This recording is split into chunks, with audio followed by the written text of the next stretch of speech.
Imagine if you were in power within your own nightmares, that it's where you felt most alive. As a patient of a psychiatric ward, that's the case here. Nightmare Reaper is part rogue-lite, so you can't expect levels to be procedurally generated, but also as a looter-shooter, that chaos will ensue. There is no shortage of the weapons we can wield, with more than 80, each complete with alternate fire.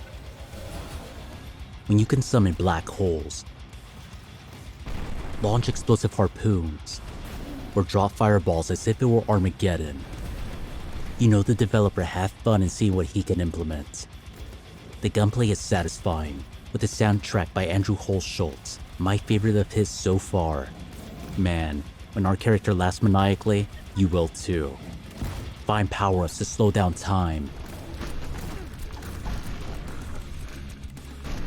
Mirror your weapons, or enter the Nightmare Reaper state.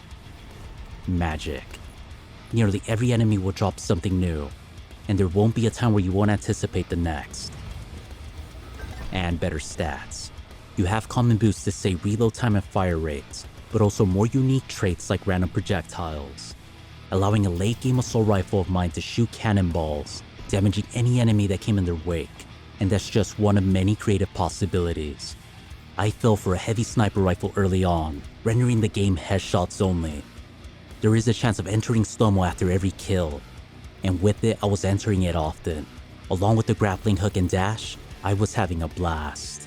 I stuck with the gun for most of the game, which does lead me into one of the game's cons, more on that in a bit.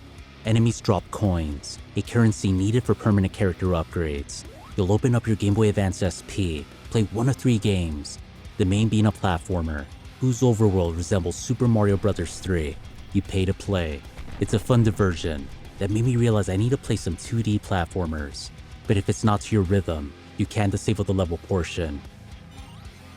Most of the upgrades are expected, like improved health and elemental damage, but some, like the ability to retain weapons of a certain rarity or more than one into the next level, head scratching. Stages end in a results screen where you'll receive extra coin, one source being the weapons you found in them. They came late in my playthrough. When the RNG gods have shown you favor, the decision which to keep can suck, but with the variety the game has, the reason makes sense, and once you find a favorite, it's not so bad. Plus, there's a person that randomly appears to help out, by payment.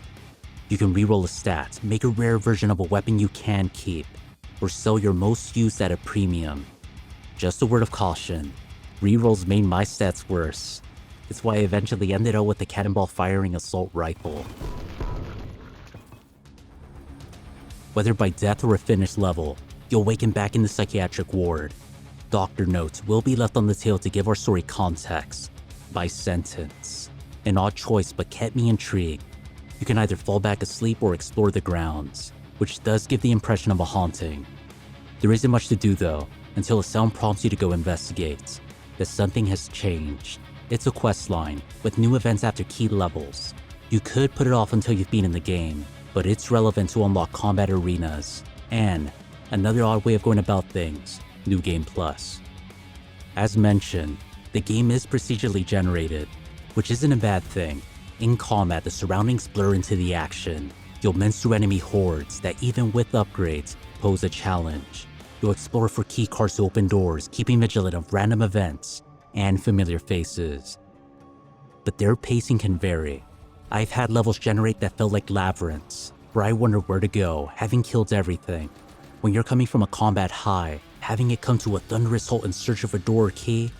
Dude, we're inverting the problem, where levels could feel like they ended as soon as they began. It does mar the experience. To be clear, this didn't happen all the time, but enough that I hope I didn't get another either. It was most common in the late game, ironically my favorite part of Nightmare Reaper. Something else I want to highlight is that in some levels, your choice of weapon and upgrades can place you in a death loop. When I swapped out my sniper rifle, I did so for an auto crossbow. I had a hard time making inroads in a level that swore me in endless brutes. I had to play more tactically, bringing up 2 other things. When there is too much going on, the frame rate can tank, even with the well-spec'd rig, and there can be so many visual effects going off that it can be hard to parse what's happening. Overall, Nightmare Reaper is a fun game, but it does spark some mixed feelings. Like the game's length, it took me 25 hours, which seems to be the community average. To me, it's a bit on the long side. Too long to want to start New Game Plus, even if I do want to keep playing. Fortunately, in late December 2022, there was an update that introduced Redux mode that renders the game to a third of its length. At 4 hours, I was already at the point I was at 20. That's impressive. As you can imagine, the pace is rapid, with upgrades coming swiftly. It's found under the mods submenu, where the developer has posted will be home to community mods in the future. The caveat is that you must make a fresh save, and Steve achievements are disabled. For those that beat the game and haven't played it in a while, wanting to get back in the groove of things, it is worth checking out. Nightmare Reaper is a recommendation. I can't imagine anyone being disillusioned by its gunplay and arsenal of weapons. And while it does have aspects I change, the good overshadows them. If you're in one of the FPS that empowers you to commit chaos, but keeping you in check by its challenge, look no further. Thanks for watching. If you enjoyed the video, please leave a like. If you have any thoughts, please leave a comment. Or if you found potential in me and what I could produce, please subscribe. Thank you all, and have a good one.